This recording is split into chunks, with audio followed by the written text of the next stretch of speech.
Test পরীক্ষার আগে supplement কিনবা নাকি পুরাতন টেস্ট পেপার কিনবা, আর এগুলো যদি কিনেও থাকো তাহলে কত সাল পর্যন্ত বোর্ড প্রশ্ন সলভ করবা, সাথে কি স্কুল প্রশ্ন সলভ করবা কিনা, এগুলো প্রতি বছর টেস্ট পরীক্ষার আগে স্টুডেন্টদের একটা খুবই কমন কনফিউশন। এবং যারা কনফিউশনে ভুল সিদ্ধান্ত নেয় তাদের শুধু টেস্ট পরীক্ষা না, পরবর্তীতে এসএসসি পরীক্ষাও খারাপ হয়। আর এবার তো ফুল সিলেবাস, সো আমাদের অবশ্যই যে কোনো পরীক্ষা দেওয়ার আগে বা যে কোনো পড়ার আগে একটা সঠিক গাইডলাইনে অবশ্যই থাকতে হবে। সো প্রথম কথা, আমি ইংলিশ সাবজেক্টটাকে সরাই রাখতেছি। আমি বাদবাকি সাবজেক্ট, বাদবাকি বলতে একদম physics, chemistry, biology, higher math, তুমি এর মধ্যে হচ্ছে ধর্ম সমাজও ধরতে পারো, সমস্যা নাই। এই সকল সাবজেক্টের কথাগুলো আগে আমি বলে নিই। তুমি টেস্ট পরীক্ষার আগে যদি তোমার কাছে গাইড থাকে, যে গাইডে শুধু রিসেন্ট ইয়ারের হয়তো বোর্ড প্রশ্ন থাকবে না, বা রিসেন্ট 2 ইয়ারের বোর্ড প্রশ্ন না থাকতে পারে, যদি তুমি পুরাতন গাইড কিনে থাকো, ওইটার যে বোর্ড প্রশ্ন আছে সেই বোর্ড প্রশ্ন সলভ করবা। এখানেও একটা রিমাইন্ডার আছে, তুমি অবশ্যই আগে বইটা ভালোভাবে পড়বা।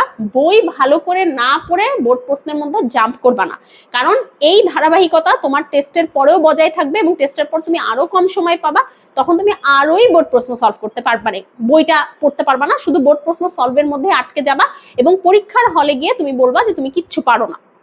সো সবার আগে তুমি বই পড়বা। তোমার যদি বই পড়া ডান হয়ে যায় তাহলে তুমি বোর্ড প্রশ্ন সলভ করবা। এখন অনেকে বই পড়তে এত হিমশিম খাবে যে তাদেরকে যদি আমি বলি যে তুমি 5 ইয়ারের সবগুলো বোর্ডের কোশ্চিন সলভ করবা, তাদের জন্য দেখা যাবে যে অনেকগুলো কোশ্চিন জমা হয়ে যাচ্ছে।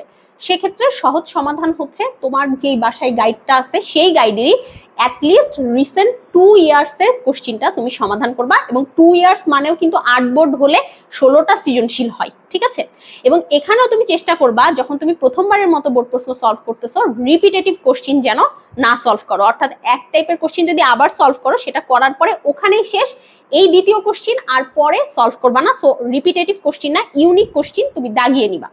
এছাড়াও তোমরা যারা আমার বায়োলজি ক্লাস করেছো, আমি তোমাদেরকে সবসময় বলি যে বায়োলজিতে বোর্ড প্রশ্ন ওইরকম আহামরি লেভেলে সলভ করা তোমাদের লাগবে না। সো এই ক্ষেত্রে তোমরা যেই সাবজেক্টগুলোতে ওইরকম আহামরি বোর্ড প্রশ্ন সলভ করা লাগে না, সেই সাবজেক্টগুলোতে তোমরা জাস্ট 1 ইয়ারের বোর্ড প্রশ্ন একটু দেখলেই হবে। বাট ফিজিক্সের মতো সাবজেক্ট, কেমিস্ট্রির মতো সাবজেক্টে যত বেশি বোর্ড প্রশ্ন সলভ করবা তত বেশি ভালো রেজাল্ট করতে পারবা। তো ওই ক্ষেত্রে তোমরা বোর্ড প্রশ্ন যতটা বেশি সলভ করতে পারো ততটা এনাফ।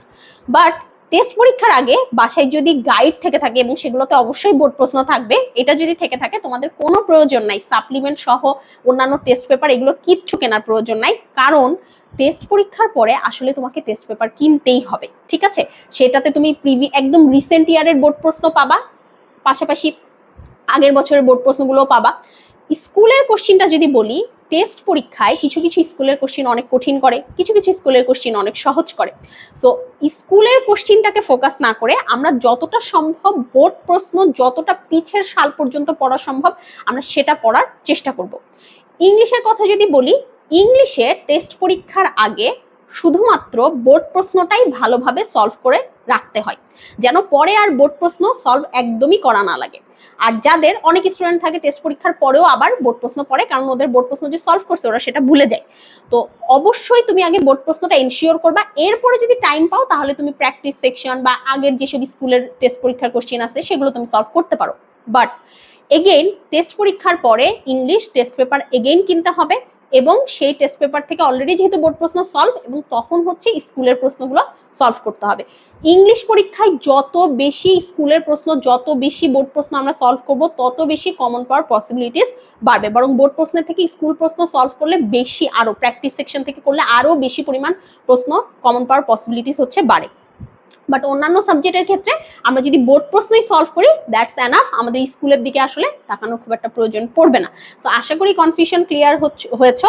সামনের দিনগুলোতে ইনশাল্লাহ তোমাদের জন্য খুবই দারুণ দারুণ কিছু সারপ্রাইজ আসতে চলেছে, আমি এটা রিভিল করব না, সময় আসলে তোমরা দেখে নিও। বাট অবশ্যই আপুকে জানিয়ে দিও যে তোমাদের কোন কোন বিষয়ে তোমরা এখন সবচেয়ে বেশি সমস্যা ফেস করছো।